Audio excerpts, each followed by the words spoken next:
तो भाई सबसे पहले ये बताओ कि एलिजिबिलिटी क्या है टीसीएस में ज्वाइन करने की। जब उस टाइम पे अगर आपके पास डिग्री नहीं है तो ऐसा कुछ प्रोसेस है जिसके अंदर अंडर ग्रेजुएट भी अप्लाई कर सकते हैं।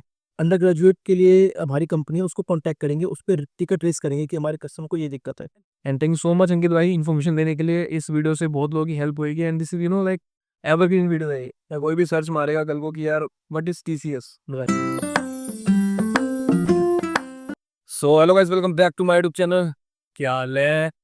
सो गाइस होप करता हूँ सबके हाल बहुत बढ़िया होंगे, सारे के सारे अपने घर पर आराम से बैठे होंगे और मौज मार रहे होंगे। ठीक है, तो भाई आज की वीडियो का आपने टाइटल पढ़ ही लिया होगा कि ये टाइटल क्या है और क्या नहीं है। ठीक है, तो आज की वीडियो में हम बात करने वाले हैं टीसीएस कंपनी के बारे में, यानी कि how to get job in TCS and क्या एलिजिबिलिटी होने वाली है, क्या सैलरी पैकेज वो प्रोवाइड करते हैं, क्या शिफ्ट होती है, क्या नहीं होती, तो ऑल अबाउट टीसीएस। ठीक है, तो हमारे साथ आज हमारे अंकित भाई।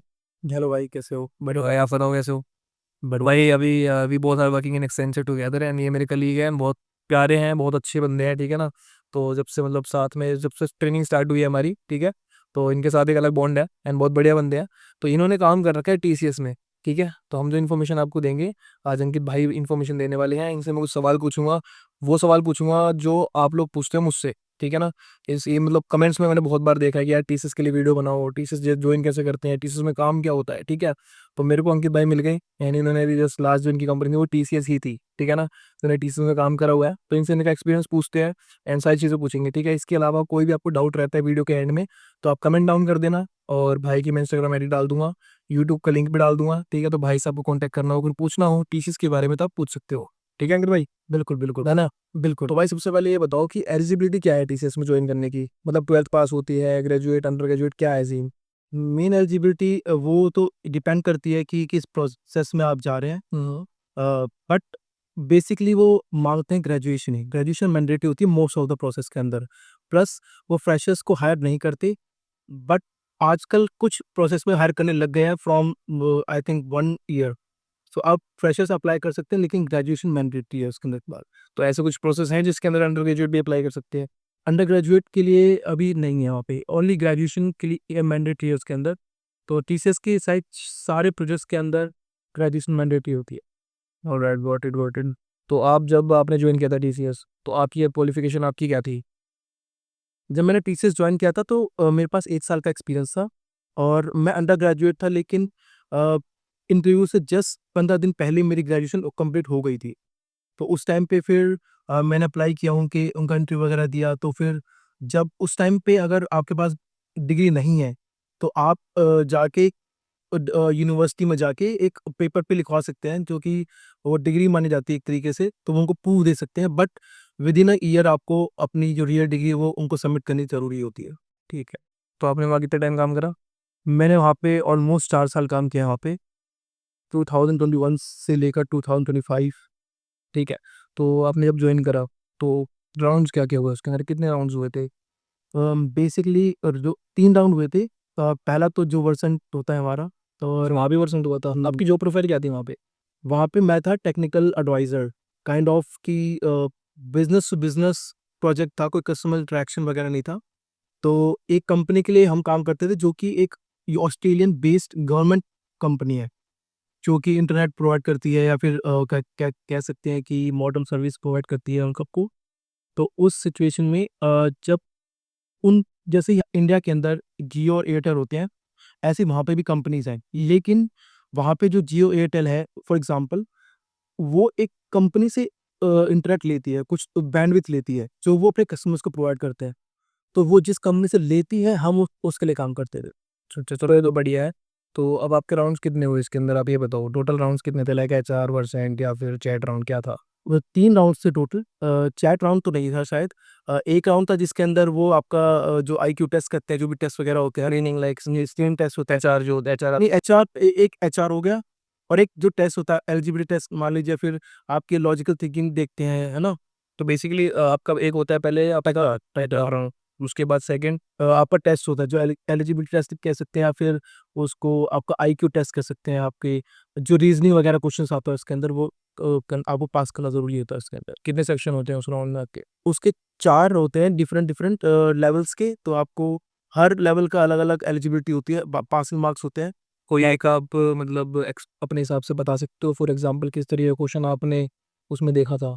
अब फॉर एग्जांपल जैसे रीजनिंग क्वेश्चन होते हैं ना, जैसे पैटर्न्स है कि पैटर्न्स देखा, फिर 4 ऑप्शन है उसमें, उसके पैटर्न के हिसाब से उसका नेक्स्ट फॉर्म क्या होगा उस वो निकालना, इस तरीके के क्वेश्चन आते हैं। फिर जो रिलेशनशिप वाले आते हैं कि इसका बेटा इसका बाप ऐसे करके गॉट इट, एंड देन उनका ऐसे ये है हुआ, एक चांद 2 रुपए का है तो 3 चांद कितने हुए, 13 रुपए के। यहाँ इस type of question set. And after this इसके बाद वो लास्ट ऑप्स राउंड होता है। ऑप्स राउंड के अंदर वो बेसिकली मैंने जितना अभी तक काम किया है किसी भी कंपनी के अंदर, ऑप्स राउंड इतना डिफिकल्ट नहीं होता, बिकॉज अगर ऑप्स के पास कैंडिडेट गया है तो ऑब्वियसली वो एलिजिबल है और वो वैल्यूएबल है कंपनी के लिए। एचआर ने अगर स्क्रीनिंग करी है उसकी, तो वो सिर्फ आपसे नॉर्मल क्वेश्चन पूछते हैं, आपकी एक्सपेक्टेशंस पूछते हैं कि कंपनी से आप क्या एक्सपेक्ट करते हैं, प्लस आपको प्रोजेक्ट के बारे में बताते हैं ताकि आपको एक आपसे कंसेंट ले सके कि आपको कोई दिक्कत तो नहीं है। फॉर एग्जांपल वो बोलेंगे कि नाइट शिफ्ट होगी यहाँ पे तो कोई दिक्कत तो नहीं है, या फिर आप भी उनसे कोई क्वेश्चन पूछ सकते हैं रिलेटेड टू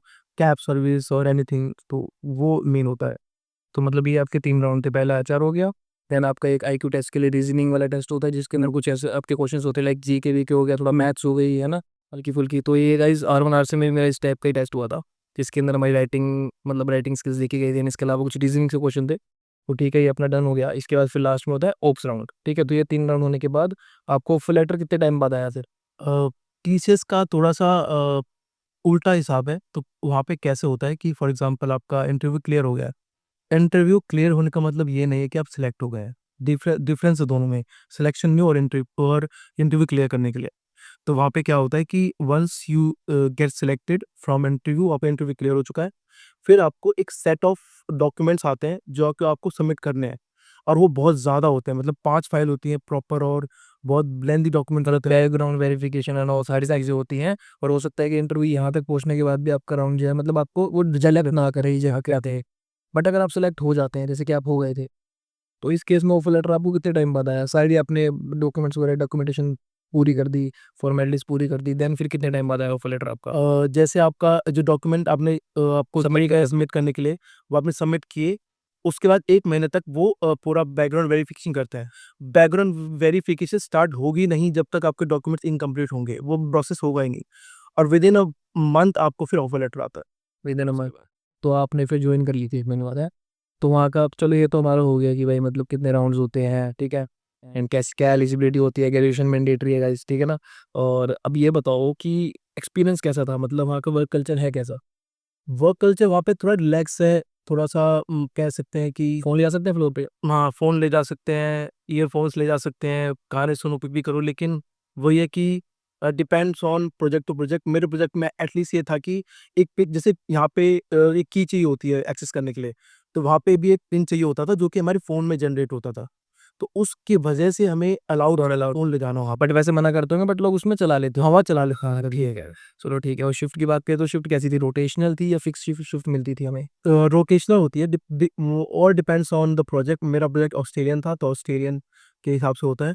तो बेसिकली मोस्टली मतलब सैटरडे संडे को काम नहीं होता, तो बहुत कम लोगों को शिफ्ट मिलती है। बाकी सैटरडे क्या कहते हैं। नहीं, ये तो अपना मैं बात कर रहा हूँ कि जैसे फॉर एग्जांपल सुबह 9 से 5 की शिफ्ट है तो वो फिक्स है, या फिर 5 से अगले दिन सुबह 3 बजे तक भी मिल सकती है, ऐसा भी होता है? हाँ, और रोटेशनल है वो। टाइमिंग कितना होता है, शिफ्ट आवर्स कितने टोटल? वहाँ पे हमारे प्रोजेक्ट में 10 आवर्स की शिफ्ट थी। 10 आवर्स की शिफ्ट थी, उसमें ब्रेक कितना था आपका? ब्रेक 1 घंटा। 1 घंटा ब्रेक था, बाकी रैपअप वैपअप कुछ भी था मतलब उस? तो आप चैट में थे या फिर क्या था आपका? हमारा बेसिकली था टिकट रेजोल्यूशंस। तो टिकट्स पे काम था आपका? फॉर एग्जांपल जैसे मैंने बताया था कि जियो और एयरटेल का एग्जांपल दिया था, तो जियो एयरटेल कांटेक्ट करते हैं। अब जो कस्टमर को क्वेरी होगी तो वो जियो और एयरटेल कांटेक्ट करेगा, और फिर जियो और एयरटेल गवर्नमेंट जो कंपनी, जैसे हमारी कंपनी है, उसको कांटेक्ट करेंगे, उस पर टिकट रेस करेंगे कि हमारे कस्टमर को ये दिक्कत है, और फिर हम अपने एंड से उसमें टेस्टिंग करते थे कि क्या दिक्कत है। और हमें पूरा अपर हैंड था कि अगर हम यहाँ से कुछ भी नोट भेजते हैं टेक्नीशियंस को, तो वो टेक्नीशियन वहाँ पे ऑस्ट्रेलिया में जाके वो ठीक करेगा। वो उनका टैट होता था हमारे पास, 15 दिन का या 20 दिन का, जैसे भी होता है। तो हमारे पास कस्टमर इंटरेक्शन नहीं था हमारे पास, लेकिन बिजनेस टू बिजनेस था? बिजनेस से बिजनेस था, बिजनेस से हमारे डायरेक्ट कॉन्टैक्ट कर। आप बिजनेस से कांटेक्ट करते थे, बिजनेस टू बिजनेस, फिर वो आपके आप जो टिकट रेज होती थी उस पे आप रेजोल्यूशन देते थे, देन जो है टेक्नीशियन जाता था। हाँ, समझ गया मैं। ये था पता, ये तो सही है। और उसके बाद जो वीक ऑफ की बात करें तो वीक ऑफ कैसे थे, सैटरडे संडे ऑफ या फिर आगे पीछे रोटेशनल वो भी? वहाँ पे थोड़ा सा फ्लेक्सिबिलिटी है depending on the business. But mostly Saturday Sunday off मिल जाते हैं मोस्टली लोग। कभी कभी जैसे अगर रिक्वायरमेंट है तो आपको बुला लेते हैं सैटरडे संडे, नहीं तो मोस्टली जो है सैटरडे संडे ऑफ रहता है, भाई फिक्स वहाँ पे भी नहीं है ना, एक तरीके से रोटेशनल हो गया फिर वो। हाँ राइट, बट मेरा यही था कि मैं सैटरडे संडे मोस्टली वर्किंग रखता था, क्योंकि एक तो कोई भी नहीं आता वहाँ पे, कोई मैनेजमेंट कोई टीएल कोई भी नहीं आएगा सैटरडे संडे को, तो you are on your own. और फिर उस टाइम पे कुछ मूवी देख ली बैठे बैठे, आराम से चिल कर लिया, और काम वैसे भी कम होता है सैटरडे संडे को, तो आई प्रेफर संडे ऑफ। और ऐसा भी था कि मंथली आपके बकेट में कुछ छुट्टियां ऐड होती थी एक्स्ट्रा जो आप ले सकते हो फ्यूचर में, लीव्स एंड कैजुअलिटीज ऐसा कुछ, कितनी छुट्टियां मिलती थी? मोस्टली एक साल के अंदर में 30 लीव्स मिलती थी एक साल के अंदर, वो ले सकते हो डिवाइडिंग इनटू क्वार्टरली, मतलब मिलती थी कुछ, तो वो इन टोटल 30 लीव्स होती थी प्लस 2 फ्लेक्स लीव्स, जो आप कोई भी फेस्टिवल्स पे अप्लाई कर सकते हैं। और अगर मानो अगर कोई एज अ फ्रेशर ज्वाइन करता है, फ्रेशर तो आप कह रहे हो लेता ही नहीं है, आपको एक साल का एक्सपीरियंस होना चाहिए या तो ग्रेजुएशन होनी चाहिए, यही है ना? आजकल लेने लगे हैं बहुत सारे, वो मतलब कैंडिडेट्स मुझे दिखे थे जो कि कॉलेज कैंपस प्लेसमेंट से आए थे। तो उनकी सैलरी कितनी होती है? फॉर एग्जांपल अगर कोई फ्रेशर ज्वाइन करता है उनको कितनी, मतलब कितना पैकेज उनको प्रोवाइड कर सकता है टीसीएस? टीसीएस नॉर्मली 16,000 भी प्रोवाइड करता है, किसको 12,000 प्रोवाइड करता है, बट वहाँ पे नाइट शिफ्ट अलाउंस भी होता है। फॉर वहाँ पे 6:30 रात के 12:30 से लेकर सुबह के 6:30 बजे तक होता है, तो इन केस आप 6:25 पे ब्लॉगिंग कर रहे हो तो भी आपको नाइट शिफ्ट अलाउंस मिलता है उस वहाँ पे। और अगर मैक्सिमम सैलरी की बात करूँ तो मैक्सिमम वहाँ पे कितनी जा सकती है, लेकिन वहाँ एक एवरेज सैलरी की बात करते हैं। फॉर एग्जांपल मेरे को एक साल का एक्सपीरियंस है और अब मैं जा रहा हूँ वहाँ पे इंटरव्यू देने के लिए, मैं ग्रेजुएट भी हूँ, ठीक है, तो मेरे को कितना पैकेज दे देंगे वो? मेरी सैलरी पे हाइक मिलेगा क्या? 30% हाई, 30% हाई, बेसिकली वही 30% हाइक होने लास्ट सैलरी लास्ट पे, राइट? चलो फिर ठीक है, मतलब अगर मेरे को अगर मेरी 40,000 रुपये सैलरी है एंड वहाँ पे अप्लाई कर रहा हूँ तो मेरे को उस पर 30% हाइक मेरे हाइक मिलेगा। लेकिन वहाँ पे सीन ये है कि नॉर्मली लोग जाते हैं क्योंकि वहाँ पे इंक्रीमेंट का बहुत इश्यूज रहता है, क्योंकि वहाँ पे मैक्सिमम 7% इंक्रीमेंट होता है, फिर 5, 3, 1 ऐसे रहता है वहाँ पे। और वहाँ पे सिलेक्टेड होता है कि इतने लोगों को ही मिलेगा, बेशक सारे काम कर रहे हैं, स्टिल आपको इतने लोगों का ही आपको 7% हाइक मिलेगा। तो मोस्टली लोग प्रेफर करते हैं कि एक बार आपका एक्सपीरियंस हो जाए, आपको आपका अच्छा पैकेज हो जाए, और आप अब सोच रहे हैं कि मुझे थोड़ा रिलैक्स चाहिए लाइफ में, मुझे एक सिक्योरिटी चाहिए जॉब की, और मुझे ज़्यादा मतलब टारगेट के पीछे नहीं भाग रहा हूँ सब, तब टी से ज्वाइन करते हैं, ताकि अगर धीरे धीरे आपकी सैलरी बढ़ भी रही है तो भी कोई इशू नहीं है, बिकॉज आपके पास एक सिक्योर जॉब है, आपको बहुत अच्छा हेल्थ इंश्योरेंस मिलता है वहाँ से। तो उस टाइम पे जो एज लोग होते हैं, जो जो रिटायरमेंट का प्लान कर रहे हैं कि हम मुझे ज़्यादा स्विच करना नहीं है, मुझे रिटायरमेंट के लिए जाना है, तो वो ज़्यादातर टीसीएस को प्रेफर करते हैं। अच्छा अच्छा। तो मतलब ऑल ओवर आपका एक्सपीरियंस कैसा था टीसी से? बढ़िया? बहुत अच्छा एक्सपीरियंस था, क्योंकि ज़्यादा पहले तो ज़्यादा बसर नहीं होती, बिकॉज कोई टारगेट नहीं है, बस प्रोडक्टिविटी हिट करनी है आपको, कोई केपीआईज नहीं है, कोई कुछ नहीं है उसके अंदर, कोई इंसेंटिव भी नहीं है पहली बात, क्योंकि टारगेट सैलरी फिक्स है फिक्स सैलरी है। और प्रेशर नहीं है तो गाइस उसमें फिर इंसेंटिव का भी कोई पंगा नहीं है। अगर प्रेशर होता है तो बंदा सोचता है कि यार इंसेंटिव होना चाहिए तो हम काम इतना कर रहे हैं, बट अगर रिलैक्सेशन है तो फिर ठीक है, इट्स ओके। एंड ये बताऊंगी भाई कि किसी को प्रमोशन चाहिए वहाँ पे, क्या प्रमोशन की बात करें तो प्रमोशन कैसे होता था? लाइक आपको आईजीपीस भरनी पड़ती थी या फिर 1 ईयर बाद आपको खुद ही प्रमोशन हो जाता? क्या हिसाब है प्रमोशन का? तो वहाँ पे 2 टाइप के प्रमोशन होते हैं। पहला होता है आपको बैंड लेवल मिलता है। तो एक बैंड लेवल होता है, वो आपको ऑन पेपर आपको प्रमोशन दे देता है, लेकिन आपको रोल नहीं मिलता उसके अंदर। आप काम एजेंट वाले करेंगे, लेकिन आप ऑन पेपर आपको रोल मिल चुका है।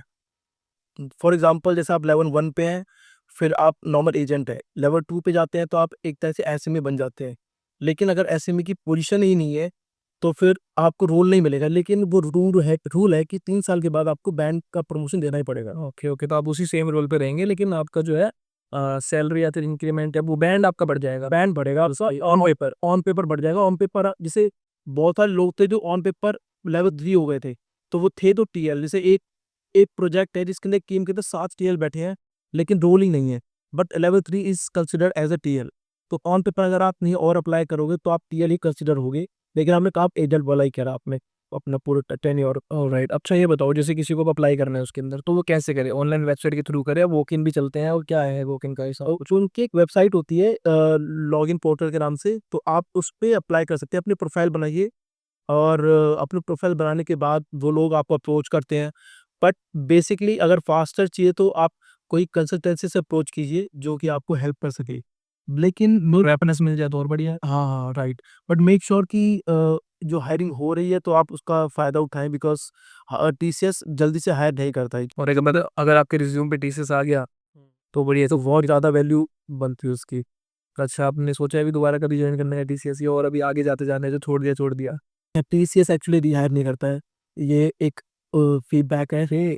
अगर आपने एक बार टीसीएस डिसाइड कर लिया कि छोड़ना है, तो फिलहाल तो एज पर द पॉलिसी आप दोबारा टीसीएस कभी ज्वाइन नहीं कर सकते। अच्छा, एक सीन हुआ था बीच में, अभी बहुत सुनने में आया था कि टीसीएस ने काफ़ी बंदे निकाल दिए, उसके बारे में पता है आपको? तो उसमें ये हुआ था कि नॉर्मली जैसे जो लोग बेंच पे जाते हैं, बेंच इन द सेंस कि आप प्रोसेस चला गया अगर तो वो हमको निकालेंगे नहीं, आपको बेंच पे डाल देंगे, कोई और प्रोसेस आता है तो उसमें डाल देंगे। वही ये भी है, बट अगर आप मान लीजिए आप वो अपनी विल से जाना चाहते हैं किसी और प्रोसेस में, कि आपको 3 साल हो गए हैं, अब आप चाहते हैं कि मैं किसी और प्रोसेस में काम करूँ, कुछ नए स्किल सीखूँ, तो उस टाइम पे आप क्या कर सकते हैं, आप अपने मैनेजर से बात कीजिए 3 साल के बाद कि मुझे इस प्रोजेक्ट से रिलीज़ चाहिए, तो आप नए प्रोजेक्ट के लिए हायर हो सकते हैं। लेकिन अगर जब तक आप हायर नहीं होते, तो उस टाइम पे आपको बेंच में कंसिडर किया जाएगा। तो आप घर पे रहेंगे, उसमें से बुलाएंगे नहीं, बैठ के सैलरी खाओ है। लेकिन वहाँ पे ये हुआ था कि लोग उस पॉलिसी का बहुत गलत फ़ायदा उठा रहे थे। डेढ़ डेढ़ साल से 2-2 साल से बेंच पे बैठे हुए हैं, सैलरी ले रहे हैं, और बस जाना है आपको ऑफ़िस में, कार्ड पंच करना है और वापस कार्ड आउट करके घर वापस। तो ये हो रहा था, और लोग अपना बिज़नेस खोल रहे थे। लाइक मुझे सुनने में आया था कि सैलरी टीसीएस की ले रहे हैं, लेकिन गुड़गाँव में कहीं बिज़नेस कर रखा है, कभी कुछ कर रखा है। तो इस वजह से जो टीसीएस ने एक एक्शन लिया था, जो सबको निकाल दिया था। और अभी स्टिल लोग तो काम कर ही रहे हैं टीसीएस में ना, जो प्रोसेस में वर्किंग है, जो अच्छे से काम कर रहे हैं वो तो काम कर ही रहे हैं। ठीक है, तो काफ़ी इन्फॉर्मेशन मिल चुकी है। इसके अलावा कुछ ऐड ऑन करना चाहोगे आप अपने हिसाब से? ऐड ऑन मैं ये करना चाहूँगा कि हेल्थ इंश्योरेंस बहुत अच्छा है, जो मैं मेंशन किया था। फॉर एग्ज़ाम्पल जैसे दूसरी कंपनी में 5 लाख का मैक्सिमम होता है for whole like whole family. But यहाँ टीसीएस में क्या होता है कि आपको 20 लाख का इंश्योरेंस मिलता है। फॉर एग्ज़ाम्पल 2-2 लाख जो होगा वो हर कैंडिडेट को मिलेगा, प्लस एक 12 लाख का पूल होता है, जो कि कोई भी यूटिलाइज़ कर सकता है इन केस वो 2 लाख रुपए निकल गए, यहाँ पे आप यूज़ कर चुके हैं तो। तो मतलब पूरी कंपनी में उस फ्लोर पे जो है वो उनमें से कोई एक, या फिर फैमिली में कोई 12 लाख यूज़ कर सकता है? कम फैमिली के अंदर, फैमिली का ही पैकेज है जिसमें आपका 2-2 लाख हर बंदे का है। मान लीजिए आपकी कोई सर्जरी हुई, फॉर एग्जाम्पल मेरा 2 लाख का है, मेरे पापा का 2 लाख का है, मेरी मम्मी का 2 लाख का है। इसके अलावा अगर फिर भी अगर मैं 2-2 लाख सबके कंज्यूम हो जाते हैं, तो फिर भी हम 12 लाख पे यूज़ कर सकते हैं। टूल है जो कि आप इन्वेस्ट कर सकते हैं। बहुत बढ़िया चीज़ है। ठीक। प्लस जो 6000 है वो ओपीडी का जो भी चार्जेस है वो भी है। बट इन शॉर्ट मतलब हेल्थ इंश्योरेंस बहुत अच्छा है, इसलिए वर्क फ्रॉम होम भी है उसमें? वर्क फ्रॉम होम था, बट अब बंद हो गया उसके अंदर। पहले प्रोसेस हो सकते हैं शायद उनमें हो, और डिपेंड करता है, लाइक है ना कि प्रोसेस टू प्रोसेस डिपेंड करता है फिर। उहुँ। अब शायद मेरे हिसाब से तो वर्क फ्रॉम होम खत्म हो चुका है, सभी हो चुका है, बिकॉज़ बहुत टाइम हो गया। और पहले उन्होंने 3 डेज़ वर्किंग किया था, अब शायद उन्हें पूरा ही खत्म कर दिया है उसको। ठीक है, ठीक है। तो ठीक है यार, आई होप कि आपको सारे क्वेश्चंस का जवाब मिल गया होगा, सब कुछ बता दिया है कि हायरिंग कैसे-कैसे होती है वहाँ पे, एंड क्या जो है सिनेरियो रहता है, कैसे काम करना है, क्या शिफ्ट टाइमिंग्स है, रोटेशनल है, नहीं है, एंड सैलरी क्या रहने वाली है फ्रेशर्स की, वो भी सब कुछ बता दिया। इसके अलावा कोई भी डाउट रहता है तो डिस्क्रिप्शन में भाई के इंस्टाग्राम का लिंक है, वहाँ पे डायरेक्ट मैसेज कर सकते हो, ठीक है? एंड इनसे कुछ भी पूछना हो, टीसीएस से रिलेटेड आप पूछ सकते हो। इसके अलावा भाई का एक चैनल है, भाई हमारे गाना गाते हैं, ठीक है? तो उस पे जाओ, म्यूज़िक चैनल पे उस पे थोड़ा प्यार दिखाना, ठीक है? And thank you so much Ankit भाई इन्फॉर्मेशन देने के लिए। इस वीडियो से बहुत लोगों की हेल्प होएगी, and this is like evergreen video है ये। कोई भी सर्च मारेगा कल को कि यार व्हाट इज़ टीसीएस, राइट। या टीसीएस को ज्वाइन कैसे करना है, तो ये वीडियो देख के उसको बहुत हेल्प मिलेगी, ठीक है? तो थैंक यू, अपना टाइम निकाल के आपने इन्फॉर्मेशन दी है लोगों को, ठीक है? तो होप करता हूँ गाइस आपको वीडियो पसंद आई होगी। पसंद है तो एक लाइक कर देना, शेयर कर देना, कमेंट कर देना, और उनको तो ज़रूर भेजना जिनको टीसीएस में जॉब चाहिए, ठीक है? ठीक है अंकित भाई, मिलते हैं। चलो भाई, जय माता दी।